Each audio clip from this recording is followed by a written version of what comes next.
Assalamualaikum kelas. Hari ini kita masuk untuk topik pembezaan. Topik pembezaan, tapi kita masuk untuk cari terbitan kedua bagi setiap fungsi. Maknanya hari itu kita buat terbitan pertama, satu kali buat pembezaan. Tapi kali ini kita buat dua kali. Caranya pertama sekali kamu buat macam biasa dulu, pembezaan. Y sama dengan 2x kuasa 2 tambah 5x. Jadi bila buat pembezaan yang pertama, kita buat yang pertama dulu. Yang pertama kita buat dy dx sama dengan, yang ini buat pembezaan kuasa bawa ke hadapan. Jadi 2 darab 2. Di sini 2, 2x.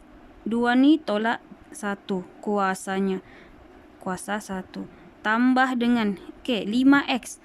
Kalau buat pembezaan 5x, kita akan tutup x. Dia akan dapat 5 sahaja. Begitu. Itu tekniknya. Kalau kita buat pembezaan 5 dengan x ni, tiada kuasa kan di atas? Di atas tiada, jadi kita ambil nombor saja. Dapat 5. Jadi 2 darab 2, 4. X tambah 5. Ini dy dx. Dy dx dipanggil terbitan pertama. Kalau kita buat untuk terbitan kedua pula, yang sama ni, jawapan akhir ni kita buat sekali lagi. Sekali lagi buat terbitan. Tapi bukan dy dx sudah. Kalau kita buat kali kedua, dia akan jadi d2y per dx 2. Kuasa 2. Di sini D-nya ni di situ yang ada kuasa 2. Yang ini bawah pula kuasa 2-nya di sini dx. Cikgu pun tak tahu kenapa begitu. Memang begitulah dia punya susunan. Bukannya di belakang dua-dua. Satu ni yang pertama sekali di huruf D, yang di bawah pula dia kena di huruf x, ataupun huruf yang kedua lah. Kalau M di atas, N di bawah, letaklah D kuasa 2M, D kuasa N, D N kuasa 2. Yang ni dia guna huruf X dengan Y.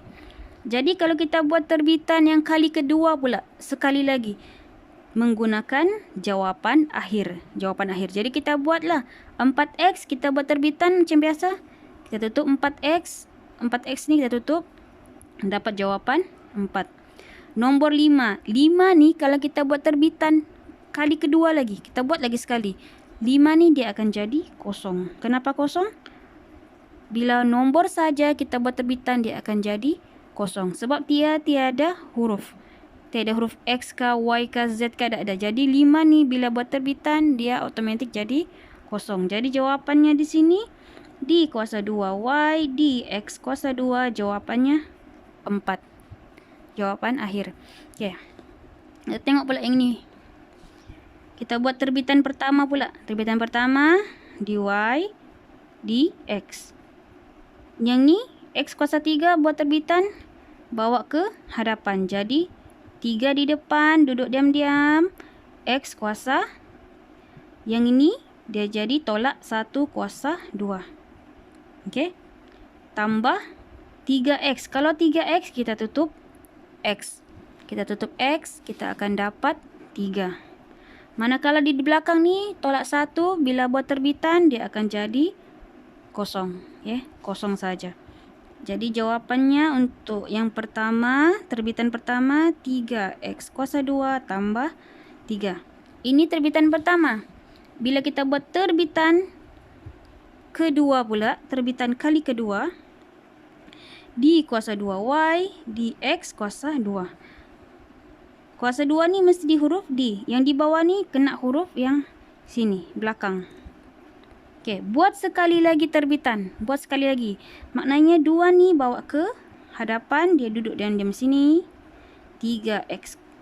Ini tolak 1 kuasanya. Tolak 1.